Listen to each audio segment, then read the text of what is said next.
fuck, so. Right. Okay. Well, it just opened up that way. I think I started recording right at the word fuck, which is I was really aiming for it and I nailed it. So this is welcome to my podcast. I identify as a podcast. This is a podcast about, it's like a transgender Q&A, so we can learn about different gender identities without feeling like embarrassed or like offensive or like afraid to ask these questions. Here's like a nice little forum where we can get that done. So whenever we can shoot the shit, or we can go right into some questions if you want. This is your show, however you want to go about it.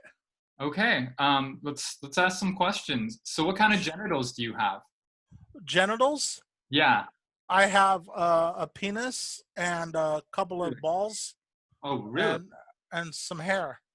Shock! Wow. Yeah. Is that what you were asking? That was what I was just surprised by the answer. Yeah. You could really pass as a trans man. Oh, could I? Oh yeah, I would never guess if you were in like a support group, you could walk in like any trans man. So you were assigned male at birth and you identify as a man, right? I identify as a man, as a dude, as a guy, whatever. I'll probably turn around and answer you. Okay. So that makes you like a cis man, right? Is what we call it. It's like men who aren't trans or non-binary or okay. Right. It means that the doctor wrote on your birth certificate M and you just Correct. kept going with it. Right. Correct. Yeah, I just rolled with it. So when did you first begin not questioning your gender identity? I don't think I ever questioned my gender identity. It was just, I never really thought about it, And I think I told you once before, a long time ago, like I grew up in a small country town, and everything was very basic. Grew up very Catholic, not very hardcore Catholic, right? But it's just like so many things I didn't learn until like I moved to the big city of Sacramento, and started just hanging out with a lot more different people than what I had grown up with, So no, I never really questioned my gender. Right on. And what's your real name? My real name is Jesus Rivera Jr. Oh, okay. Wow. So is Jesse Rivera like a stage name? No. So let me tell you the story about that.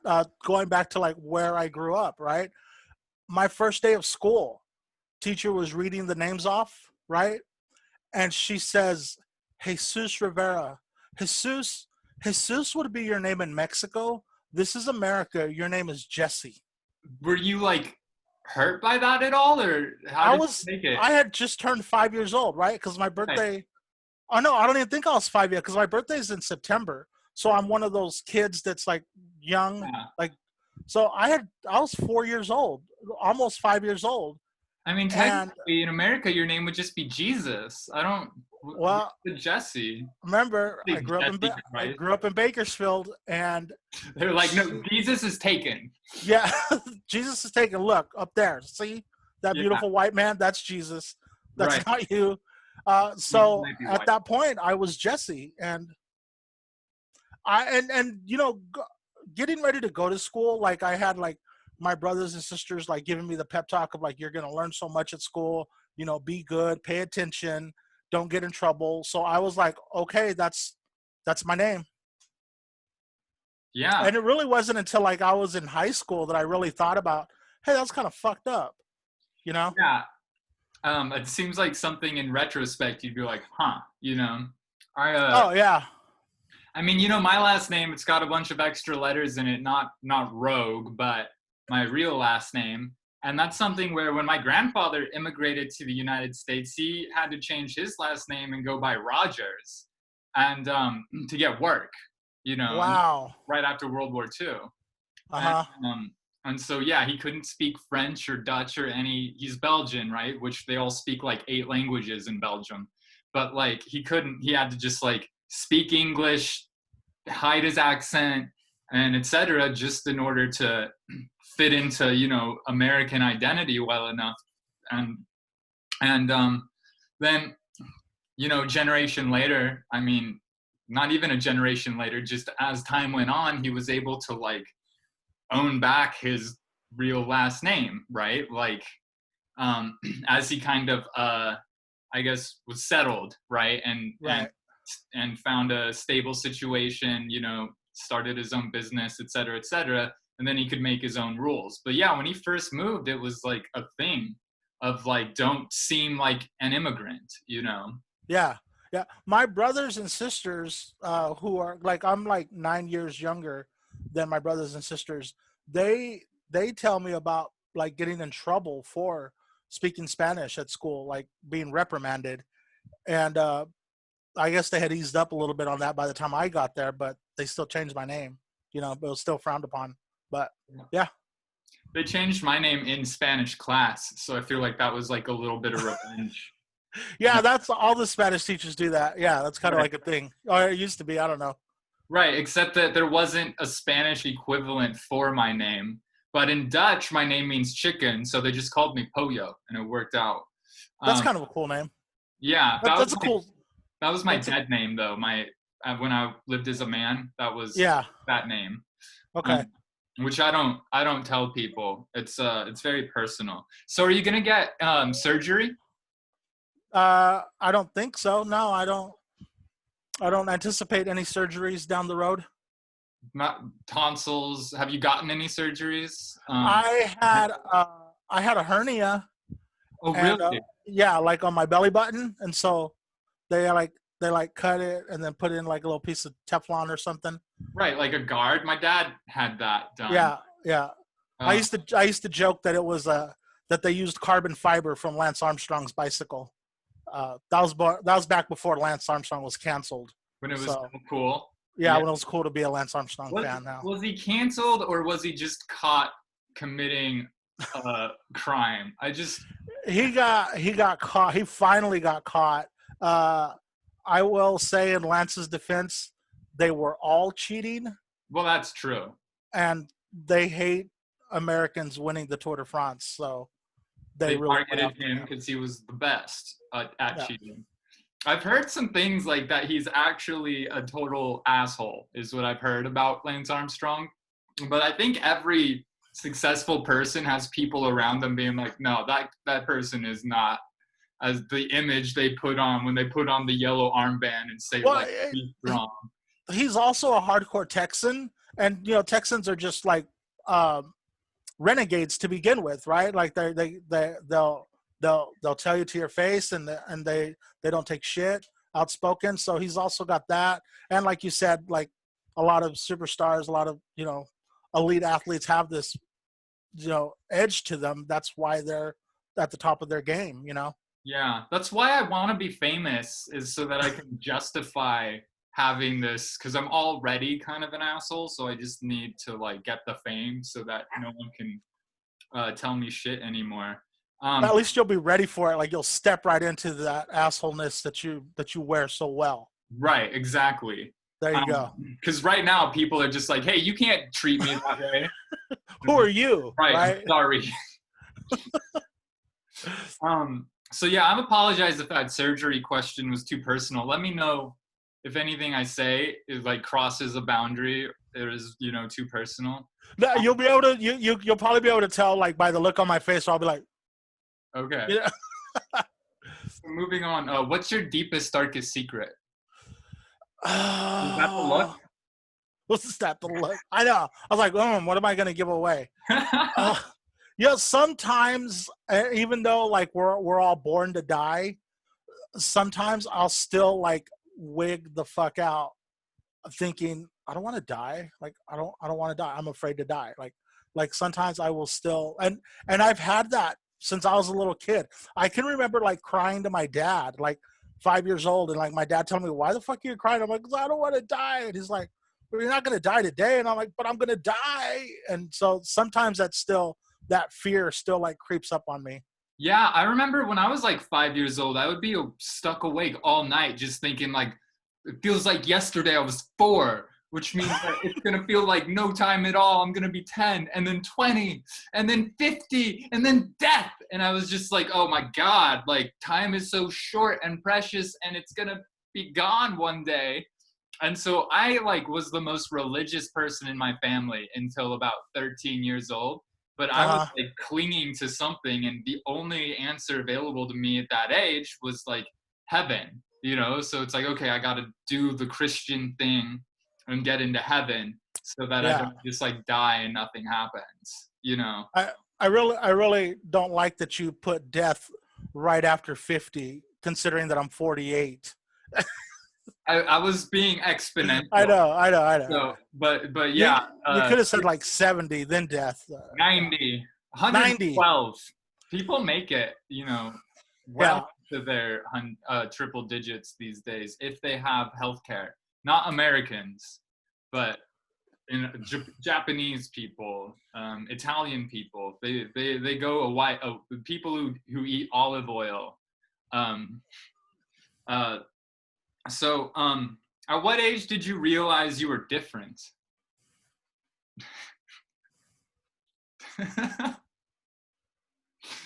That one gets me, and I'm also gonna.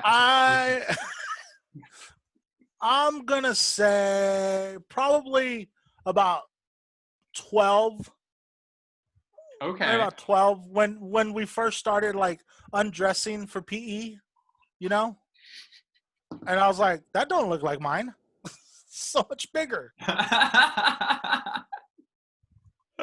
Why does mine look different? You're Catholic. What does that mean? Well, you know. So leave it intact. Is that? Yeah, we left it. Yeah, we left it intact. Yeah. Yeah. They took a piece of mine off. It was like they were prepping. They're like, well, one day you'll get rid of all of it. So maybe you could blame it on that. It's like, you know, I got addicted to the brisk. To the pain. Yeah. Yeah. I'm gonna say at 12. Yeah, no, but that's like a real question I've been asked every time I have to get like an expert to sign on to surgery to prove that I'm sane enough to cut my dick off. They'll be like, you know, so when did you first feel different? And I'm like, well, different how? You know, because I always felt different from everyone else. They liked Harry Potter. I read Animorphs and Redwall, you know, and like they liked dumb TV shows and I liked good ones like Buffy. Obviously. Yeah. So yeah, I always find that it's funny because I think anyone I ask that question to has an answer, because I think everyone is like has had a moment in their life where they're like, huh, I'm a little bit different than other people, you know, or this thing is kind of more unique to me, right? Right. I just want to say you're so brave. You're a very brave person. Thoughts? Thank you, because sometimes I don't feel brave. You're courageous. Thank you. Are you afraid to die more now that there's like a plague, like a pandemic going on? Yeah. Well, I was in the beginning of it, right? Like when it first started, because they're like, this COVID is targeting old people and fat Mexicans. Like that's like that's what the news, like that's what it felt like the news was saying, you know. But and so I really was. I was terrified I'd say probably the first 3 or 4 weeks. I was like, I'm next. I'm gonna die. But just as I stopped watching the news and just started reading stuff on my own, as contagious as COVID is, it's actually kind of hard to catch if you're not out and doing. Right. You know what I'm saying?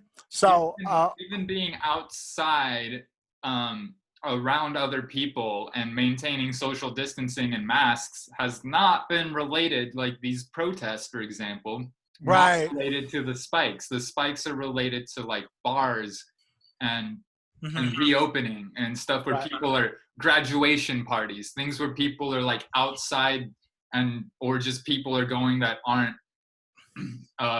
respecting the medical advice and are instead respecting experts on YouTube, you know. Mhm.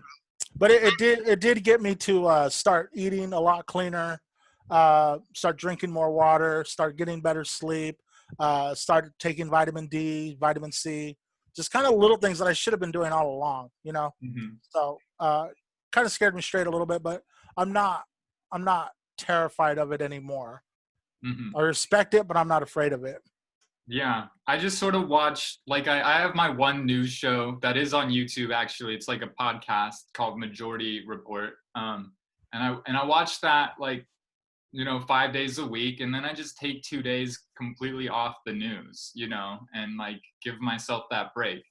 And there are like other things that I'll hear, on social media, but I kind of just like have unfollowed a lot of people who are posting Yes. things that aren't helping me psychologically, or just like, things that are right. And I believe like knowledge is power, and people who are posting information, I follow those people still. But people who are kind of just like fear mongering, or else proclaiming I will not live in fear, Yeah, yeah. yeah. I've said that if you're not unfollowing, unfriending, on something 2 to 3 times a day or every other day, then you're really not looking out for your mental health. Right. And yeah, so I completely agree with you on that aspect. Yeah. Um, and that's something where I take that into account too when I post things. Like, I'm trying not to fear monger, but I do try and post in for like I think when I see something serious and verified about the pandemic, I want people Uh, to understand, like, it's not safe to reopen, for example. You know yeah, what I mean? I I have not unfollowed or snoozed you. I still see all your stuff. Thank you. I appreciate that. You could Yeah. add a little like every now and then. Kidding. Okay, I will. I will. No, you don't. I don't care. Um, not at all. I Now promise. I'm like, don't I like? I don't know. I promise I don't care. Okay, It doesn't matter to me. I believe you 100%. The more serious I look, that's how people can tell I'm being sarcastic, is if I'm just like, I learned that's my comedic style, is just like really sell the tone. Um, so I've been working on that. What have you been doing comedy wise lately? Anything? I've been writing a lot, not a lot, but I've been writing. I've got some ideas down, but you jot an idea down, then you work it out at an open mic. So Right. I work it out. I work it out on my sister or my niece or my roommate Emily. I but I've got some ideas, and I think I have like a brand new 7 minutes of just. I think it barely works in some of the old stuff, but not too much of it. But yeah, I've been writing. I've been writing. Yeah, I have a new 7 minutes as well. I use 2 jokes from my old material, and maybe up to 3 or 4 if I'm trying to push to 10 minutes. But like, yeah, mostly just like the real hits from my last bits have made it into my new material. And then yeah, I don't see, like, I have one friend I can work out material with. And it was so great seeing her like a week ago, because I finally got to be like, okay, I am still funny because you're laughing. But if I try and work out material with my mom, she just kind of looks at me and gets really concerned. And Yeah, yeah. um, and then yeah, she makes phone calls in the other room. Have you been writing this whole time, or did it take you a while to get back into it? Oh, it took me a minute. I didn't jump into the whole let's do comedy on Zoom thing. I felt like, well, comedy's done for a minute. um, Yeah, but then I ended up like falling into well, I joined a comedy studio called Misfit Toys Comedy, so I'm part of them now. And then as a result of just like workshopping material with them, I ended up got it. finding and uh, well, now I go to Zoom open mics all over the world. Really, I've performed for a London open mic, Chicago, That's awesome. uh, I'm on a Staten Island TV show tomorrow, Monday, in the past when this airs. I don't know when this is gonna air. Uh, Probably, I think I'm scheduling them on Tuesdays at 2 p.m. to just get Hmm. the two there, you know. Yeah. Um, but yeah, and this is number 3, episode 3. So I'm gonna be on Dat Fan show, or I was on Dat Fan show, I guess. Uh-huh. An open mic, which is cool. Um, Yeah. he's doing shows like out of his house like 6 days a week now. So Wow. he's pushing it, you know. Very, very driven guy, very professional. I kind of like that, you know, because Yep. a Gotta lot of admire that. yeah, a lot of times I don't like dealing with like flakes. But then I feel like if I don't deal with any flakes, I'm not gonna work with anybody at all. You know what I mean? So I feel like when I do find people who are professional, it like yeah, it's refreshing, you know. Because a lot of people, especially right now, and like I feel for them, like people have to take their mental health, put their mental health first, right? And if that means being flaky, you know, or whatever, then it's fine. Do you, right? Yeah, because that's a lot of people with anxiety, right? Like they'll just cancel last minute just because they start feeling like a little panic attack coming on or a little anxiety attack coming on. So I've learned to understand that part of it, of Yeah, I'm people's trying to be flakiness as well. understanding. I'm trying to. Um, So so that's all you can do. I guess, yeah, it's like do your best. I have no empathy. No. Yeah. So if you have any questions for me, that you know, you can feel free to ask me anything. I won't get offended. You know, you can just throw them out here. You did ask me some questions on this unaired podcast that we had before COVID got real serious when we were making fun of it, and so you know, if you want to know anything about the my experience as you know um, uh, as a white woman who once transitioned Uh-huh. in it's just Did like you find the comedy scene more accepting to that, or was that barrier just as hard to knock down as your and any other social barriers? that's actually I haven't gotten that question yet. Most people just ask me what I asked you. So that was you know, kudos to the question. Thank you. Thank you. Do you have any other questions like that? Because that was a good one. I like. I Oh, don't know, that just came off the top of the head. I don't. I'm gonna answer it actually. I'll okay, so was just for people who didn't hear, was the comedy scene more accepting? You know, yes, it was more accepting than than certain other scenes. But it's hard to say because comedy is very diverse.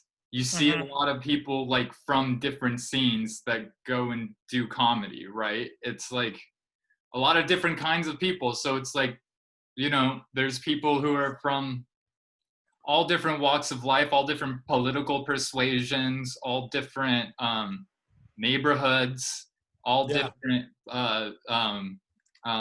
ethnicities, all different everything. Mostly men, but women too. And then the women were really accepting because they're just like happy to have another Another woman girl, on yeah, it. one of the girls, yeah. Right, exactly. We all got to stick together. And Hmm. so for the most part, women were great. There's been a few like transphobic jokes that have happened at open mics. But for the most part, like people who've made transphobic jokes have gotten kind of like burned by the rest of the comedians that come after them. Like though, or just like the audience isn't laughing. You know what I mean? Do you okay, so did they tell a transphobic joke as that was part of their set already, or they told a transphobic joke because they felt that energy in the room? It was because it was part of their set already. Okay, okay. Yeah, in pretty much every case where I've had to listen to a transphobic joke on stage, it's usually like something where it's like a real joke. And maybe, you know, sometimes I go on before them, and maybe that me going on inspired them to like make a transphobic joke. But it's not like, you know, it's never been like personalized against me, right? Uh-huh. Like, it's usually some material that they were already working on, and then it doesn't work, which That is kind of makes it almost worse, right? Because they're like they already had this mindset like coming into it. right. And it kind of in some ways I see it as like inconsistent, where it's like they feel like at liberty to make jokes that make fun of trans people, and then they wouldn't do that to another demographic, you know what I mean? I get very like kind of caught up like just at the inconsistency that trans rights or acceptance of trans people is like kind of considered more progressive than accepting gay people or accepting um uh uh you know, or just like not being racist, right? Uh-huh. It's like more acceptable to be transphobic than racist, for example. And Hmm. that gets me. Like I kind of I don't think that I'm like less of a human being, you know what I mean? So I don't understand why it's more acceptable to throw me or people in my community under the bus, you know? Um, and that being said, I am not like a PC comic at all. Like I think if you can make it funny, tell your joke. I usually think jokes that sort of like that can come across as punching down, like you can still maybe make those funny sometimes, or jokes about like trans people or about, I mean, Drew Absher has a great joke about autistic people versus homeschool kids that's like hilarious. And I think that those are fine. They're usually funnier when you let the people from the demographic itself talk about that experience, because then everybody's laughing rather than just like the majority, right? Like it's not like, it's like if you actually know the experience, then you can tell a joke in a way that includes that community, and then they get to laugh too, right? Whereas if you're not part of that community, then you're kind of telling a joke about being an outsider to it and looking in. And then other people who are outsiders might relate to like, oh, that is what it's like seeing a trans person or whatever. But it's like, I think you only get, you know, half the room laughing or 70% of the room laughing. And then the other 30% are like, oh, that's not really what it's like. You know what I mean? And Yeah. so, that's kind of how I feel about it. It's like anyone should be able to say whatever they want on a comedy stage, but generally it's gonna, the joke's gonna land better in front of more people when you stick to your own experiences and don't try and like critique another person's experiences. You know what I mean? Right. Um, Right. but yeah, that was a really good question. Yeah, and like so college campuses, you know, you get, so I've had certain comics who are also just transphobic off stage, and have said like horrible things to me after a show that were on Really. the same show as me, right? And but but then they're like, there's only a couple of those guys around, and then like when I went to Sac City College, it's like I just dealt with, I'm not sure if it was like what stage of transition I was in, but I dealt with like guys hitting on me, and then they would get like, they would talk to me and then they would like turn around and be like, oh shit, I thought that was a girl, and like walk away really fast and stuff like that. And then I've also had issues where like I just don't go to certain places that I used to go because the scene there was completely awful. And Uh-huh. after I transitioned, I just realized like these people are no longer accepting of me, and so I had to leave and not hang out there anymore. And I've kind of had to, and so in a way, like, so like none of the comedy clubs I feel like were like that to begin with, you know what I mean? But I also didn't experience them before I transitioned, so I never noted a difference, because my first time on a comedy stage at a comedy club going to see comedy was after I transitioned. Uh, Okay. yeah, So that's how you knew comedy is as this person you are now. right. As a trans woman, Hmm. which is cool. It would be interesting if I could like comment on like how much easier it was to get booked as a man than as a female comic. But Right. um, so I don't That know. would be interesting if you had that perspective, right? Right? Yeah, I think it would be. Because I noticed in a lot of other ways, like when I first started journalism, I was a man. I was living as a man, and then I transitioned to a woman, and I was also like promoted within the school newspaper. So I was like a female editor in chief versus a male news reporter. And I noticed people took my opinion more seriously when I was like a lowly news reporter, but a But guy, a man, yeah. right? Versus like the editor in chief, but a woman. You know what I mean? It was interesting because like, and even women did this where they would like they would just like listen, they would remember things that I told them more when I was a man. And when Uh I was huh. a woman, it kind of went in one ear and out the other. Um, so it's just crazy how that happened. Like, um, did you catch any of that or were you listening? I was listening because I've been wanting to ask you what your major was in college, Yeah, I was and you kind of answered that for me. And I was also curious, like how far you went in college. Like you have your degree in journalism. Is that, or did you I, stop going, or you're still going, or I have an AA in journalism. Yeah. okay, I don't I started college when I was like 17 and I dropped okay, out. And so it's nice to like finally put those credits to something and like yeah, have a piece of paper now um that says that I did something, that it was worth something. So that part's cool. But yeah, I'm not a super big fan. I mean, for me, I never like I got a little bit out of college, but mostly out of like those weird electoral classes, you know? Like I took a death and dying class.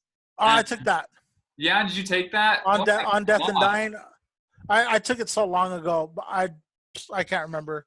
You know what was the best class I took was a world religion class.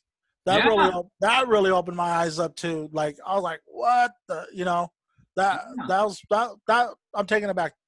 The world religion class was probably one of the most eye-opening classes that I took, and that's what really made me like.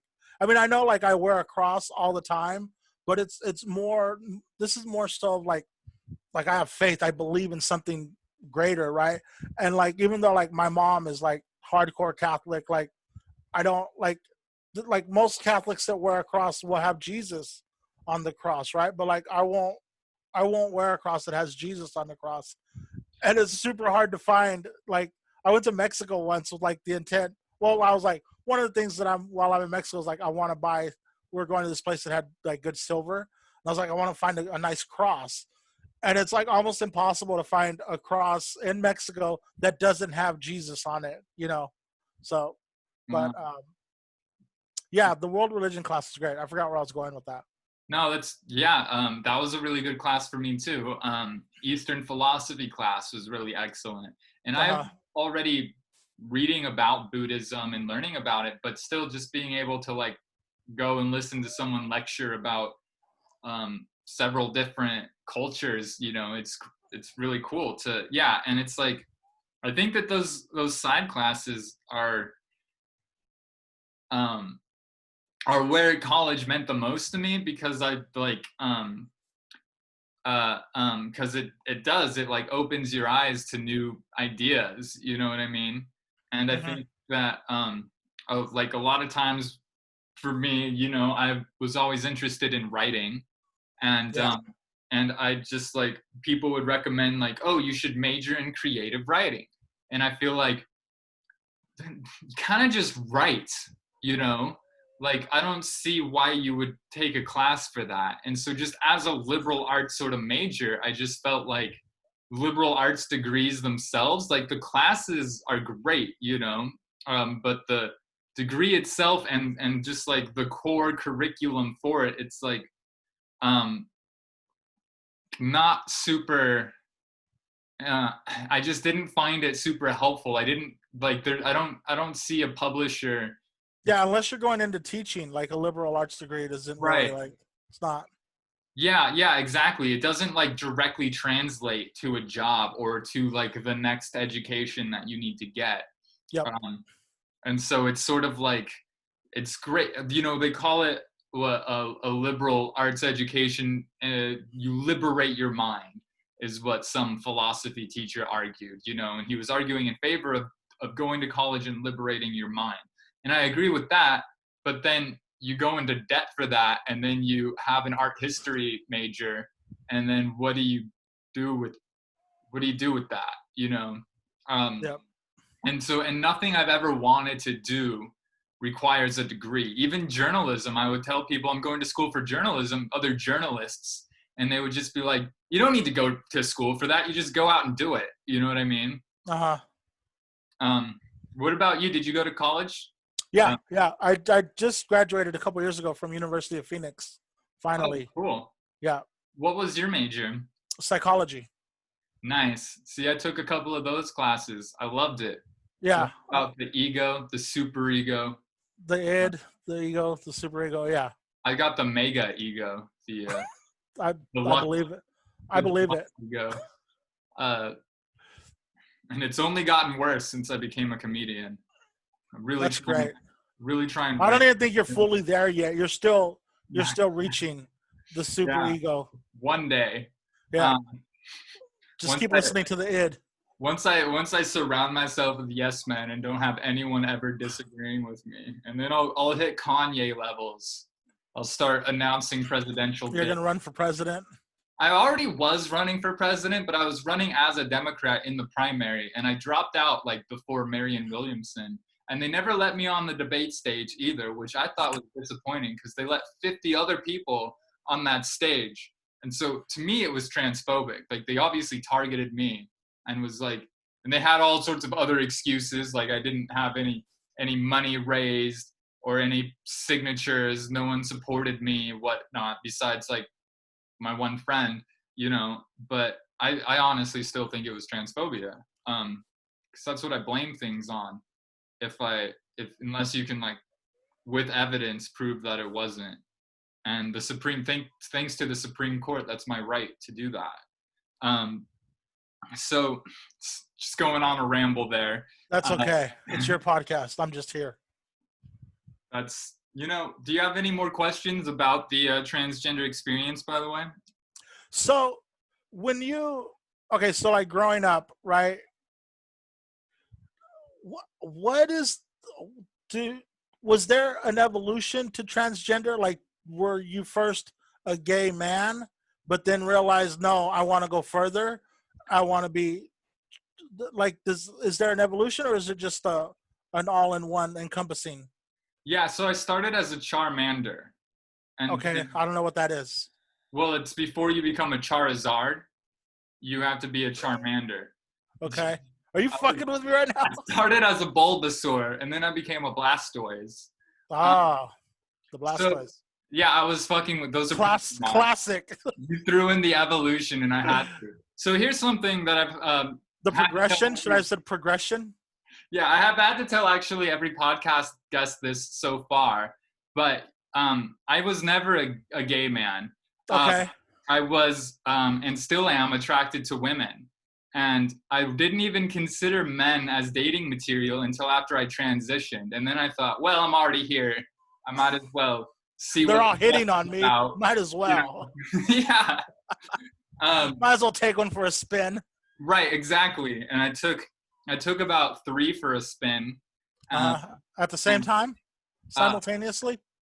I don't have enough holes for that yet, but maybe someday I will. Gotcha. So I can only really do 2 at a time. I can be the centerpiece of a nice Eiffel Tower, a devil's high five, you know. But no, not simultaneously. And I found that no offense, but men are not great dating partners. Just generally, not even the ones. Oh, I already knew that. Yeah, I've been told that. Yeah. just not super, they kind of got to raise the bar. But I'm also just like, I can admire an attractive man. Like, you're pretty handsome yourself. I admire you. Thank you. I probably don't really want to, like, I just haven't, I tried, but I haven't really enjoyed sex with them. You know what I Uh-huh. mean? And they'll Yeah. like, and sometimes I'll have to tell, like, I'll feel bad, and I'll tell them, because they'll be like, "Oh, I want you to get hard, baby," and I'll be like, "Oh, I can't do that anymore because of the hormones." But that's a lie. I just tell them that to make them feel better, because Mm. if I make out with a hot enough woman, I found that, like, I made out with a woman for the first time since I transitioned, and she ruined my tuck, which, like, everything just came out of place. So Uh-huh. it was like, okay, this still functions, just not for dudes. You know what I mean? Yeah. And there's all sorts of things like pheromones, et cetera, et cetera. So yeah, gender identity and sexuality aren't really the same thing. And this is something I struggled with. Um, I thought that being transgender was like you had to be gay and attracted to men in order to be a real trans, and otherwise you were just like a pervert. And it took me Uh-huh. time to realize that, like, to see transgender lesbians and realize, like, okay, that's a real thing. If you want to be a girl, just be a girl and screw everyone else who says differently. And so I did that, and I kind of came alive after that. Like, I felt more like myself, and everything got better, except for the way that society treated me, which got a lot worse. Not just from being LGBT, but also from being a woman. You kind of get the short end of the stick going this direction. You know what I mean? Being a trans man is cool because then you're like, oh, I get some privileges. Nice, Wow, that's heavy, They're dude. listening to me. Wow. Yeah.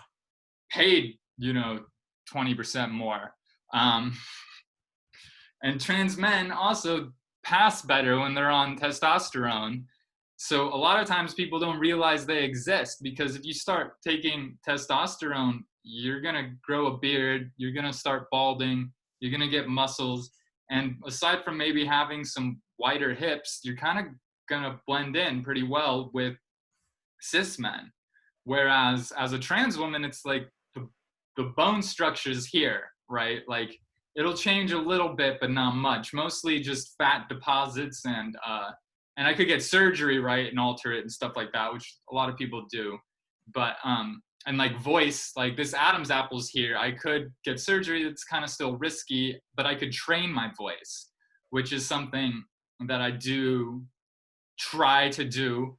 Um, but a lot of times I don't even think about it, unless I'm like in a situation where I feel like I'm gonna get beat up if they know that I'm transgender. Like, if I'm in a more rural area, I often try and make sure my voice doesn't give me away. So yeah, I kind of went off on another tangent there, but That's okay. They're all interesting. that's good. I'm glad you're fascinated. Um, have you ever fucked a dude? I'm just kidding. You don't have Not to. yet. No, no, have not. I was watching Romeo and Juliet last night, and Ooh, the now Leonardo. dude, not Leonardo, John Leguizamo, Who's that? hot. Was he He Mercutio? no, he played Tybalt. Oh, okay. Yeah, Because yeah, Mercutio, I remember, was really hot from that movie. yeah. He was. He was. Yeah. No, Yeah. I was all about John Leguizamo last night. Nice. More so than Leo. Leo was a little bit too young for me at Yeah, that stage in that movie. He Leo. still looked very boyish. Even Claire Danes, like I remember watching it like 20 years ago and just being like, Claire Danes is hot. But like watching that last night, I was like, it's like a little girl, like. Hmm. But Yeah. Well, it's kind of interesting how that changes too. I'm sure, like, being in your 40s and like just the like attractiveness of younger women kind of changes, where then they just look like, oh god, they look more and more like just high school kids in they their look, yeah. 20s, The same thing happened earlier in the week. I rewatched Fast Times at Ridgemont High, and Jennifer Jason Leigh and Phoebe Cates. And like I remember, just like at one time, I was like, "Oh, I can't wait for this scene," and then that scene came up, and I was like, "Oh my gosh, let's put some clothes on that kid," Right. So yeah, Yeah. it happens with age, I think definitely. that it's healthy that that happens with age, That's good, huh? Yeah. because it doesn't I, happen with every I'm every. like, I have it on pause right now. Like, yeah. Are you wearing pants right now? Yes. No, I'm Okay. wearing shorts. I Oh, basketball shorts because I'm a douche. I was telling somebody the other day, I have not worn pants since March 13th. All I've worn is like shorts and sweatpants, but like a pair of jeans, I have not put on a pair of jeans since March 13th. nice. That was the last time I was out in public. Wow. Um, that's. I wish I could say the same, but for me, it's not true. I've been out in public. I went on a Yeah. date with a transgender woman. While I was here, I also spent a month in Wairika and was out in public up there. Uh huh. They have very low cases. I moved back here, and I'm like, people were like inviting me to go to Johnny C's mic on Wednesday, Yeah. um, and I was like, I'm gonna sit this one out because it looks real scary looking at the data right now, and I'm just gonna like kind of give it a couple weeks again before I even do stuff I like that. I was so ready to start going to open mics, but then the cases just spiked. Yeah, Yeah. but Joey C's mic looked pretty safe. It's outdoors. He's got a big ranch with lots of property, so everybody could stay far away. But even so, I'm just Right. not ready. As much as I want to, I'm not ready. Part of it Yeah. is also like I'm not sure if I already got a ride back from my friend and went grocery shopping with her, and we also stopped at a casino which had like very strict mask rules and everything like that, but we just stopped there to charge our phones on our way home, and just like after doing all that with her, I just decided let's wait a couple weeks and make sure I'm not like carrying anything before I risk myself out in even in a socially distanced outdoor mic like that one. Yeah. So Yeah. part of it is like just like making sure that I'm not carrying something because I don't want to spread it. Um, What a responsible person. right. Well, and I coughed the day before, so that was when I really ruled it out. Because like every single cough, I'm like, okay, waiting 2 weeks after this cough. You know what I mean? Yeah. Um, Every night, I smoke a bowl right before I go to bed every night, and then I forget that I just smoked a bowl, and then I start playing this fucking mind game of like allergies or COVID. I'm like, why do I have the chills? Like, oh wait, I'm sitting by a fan. Like, or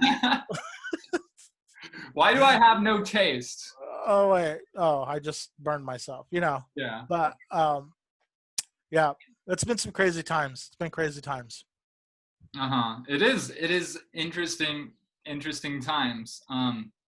Really like unprecedented in I think a generation, right? Like I don't think like since the Spanish flu we've had anything where we like locked down and like quarantined and stuff. And like you read about this stuff in history books, the Black Plague and whatnot. And now to like experience it, is what do you think is like the weirdest or most surprising thing to you about living through a pandemic?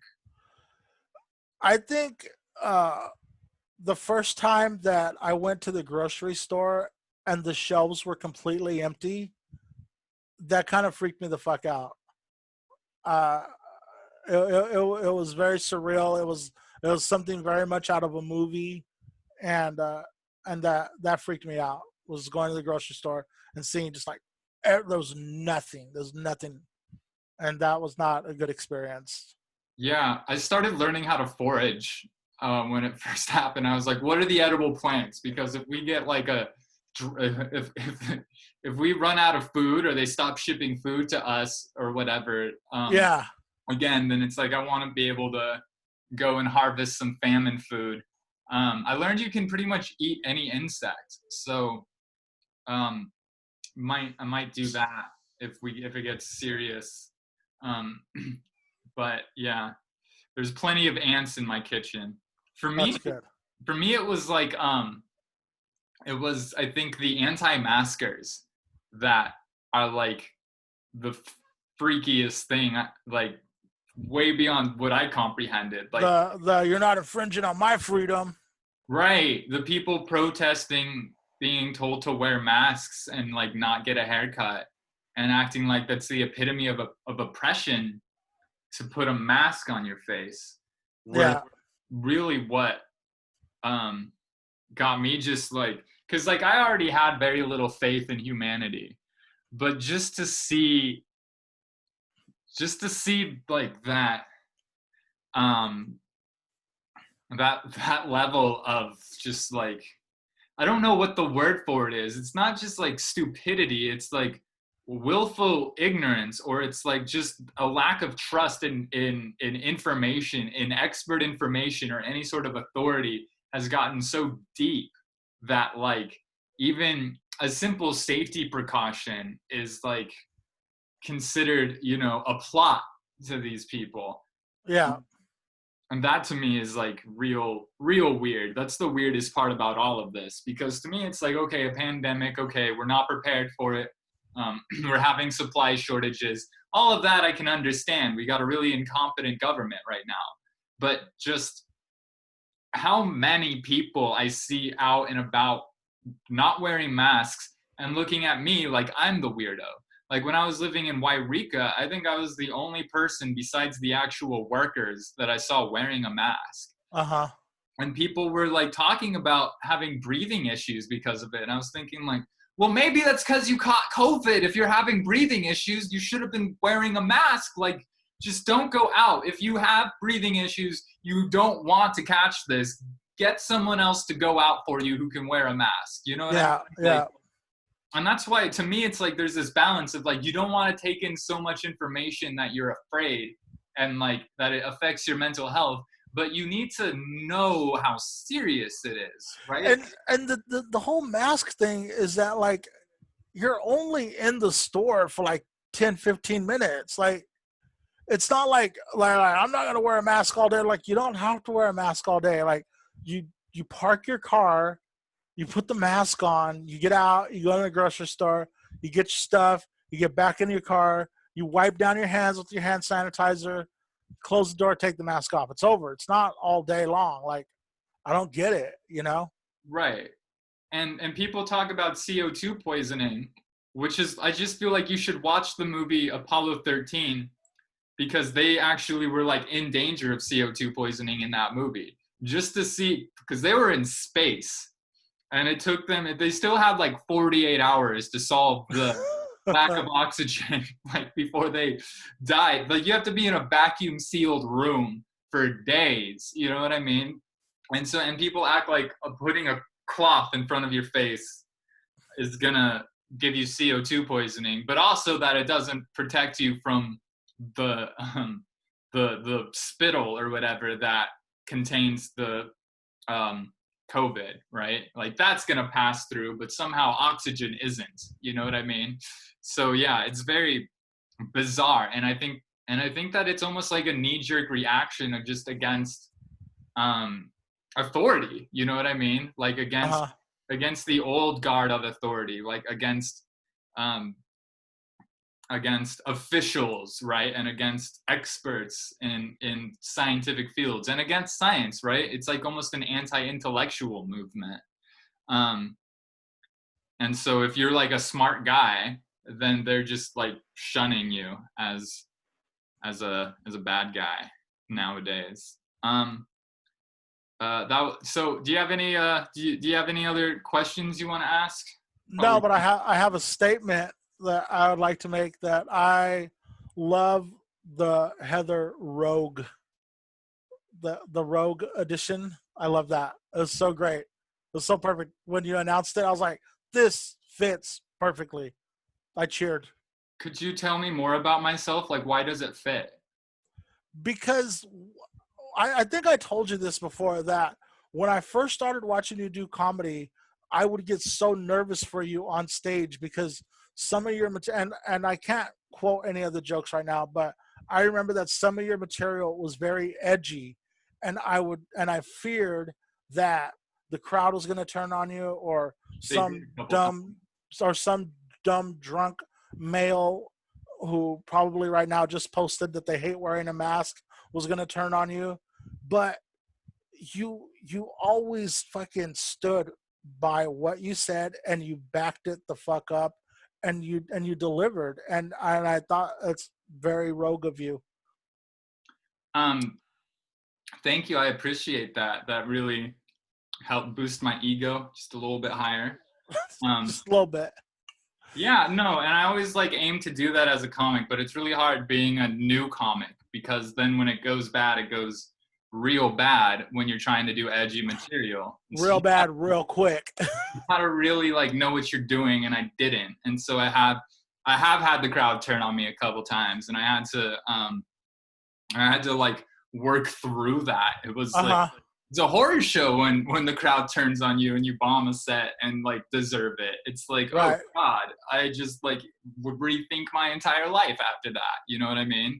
And it gave me a lot of empathy for comics. So I'll talk to people, and I'm a leftist, you know, and I'm friends with leftists on the internet who have like very anti-comedian opinions, and I just feel like, you know, um, I have a lot of empathy for comics because not every like we're not trying to say horribly offensive things. We're trying to say funny things, Mm-hmm. and then sometimes it just comes across the wrong way, or sometimes right we just don't execute it correctly in order to be funny, and we're playing with fire, and we suddenly like catch on fire. You know what I mean? Like Mm-hmm.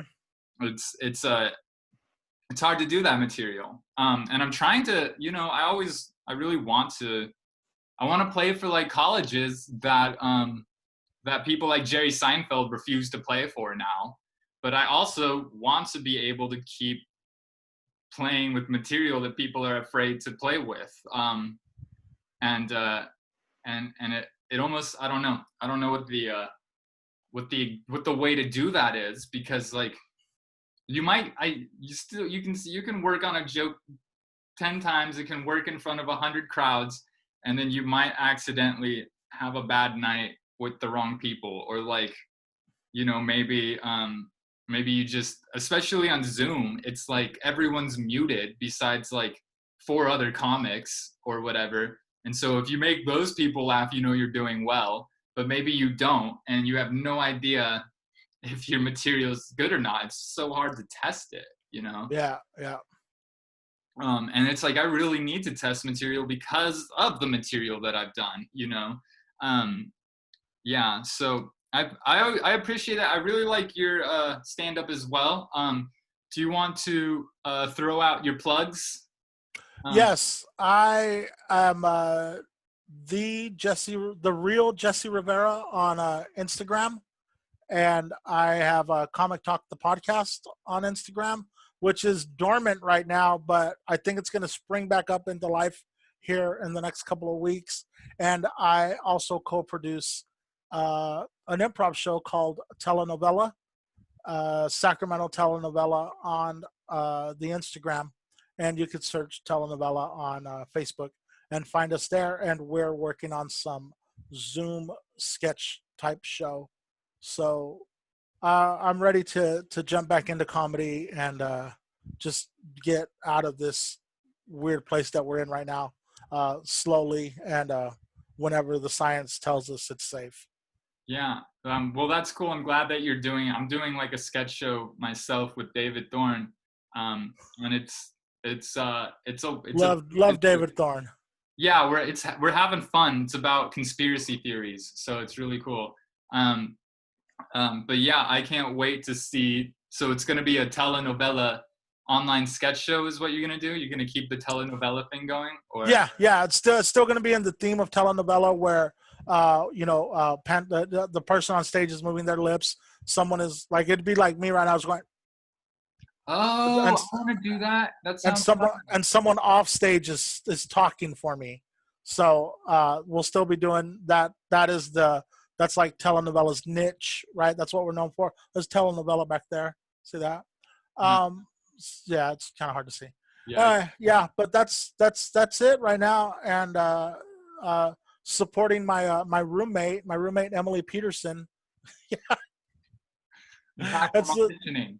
and Um, supporting my roommate Emily Peterson in her Love Horrors show that she does with Morgan Anderson, Alicia Davis, uh, and Carolyn Martin. I think okay, I'm cool. forgetting somebody, but I think it was only four of them or four people. I don't remember yeah, who's on it. Just I remember yeah, Alicia and Emily are on it. yeah. Yeah. That's awesome. Well, it was really good talking to you, It was good talking to you. It was good seeing you again. and be safe. I will. I will. Don't be afraid of dying. Um, Just a little bit. Just a little bit. I'm afraid of dying. You know. Right. Right. Yeah, especially when I transitioned, I was like, wow, I'm actually enjoying my life now. Wait a minute, but it's gonna end someday, you know. So it's like a double-edged sword. Yeah. But yeah, okay, and I'll talk to you later. Thank you so much. All right. Thanks. Take care. You too.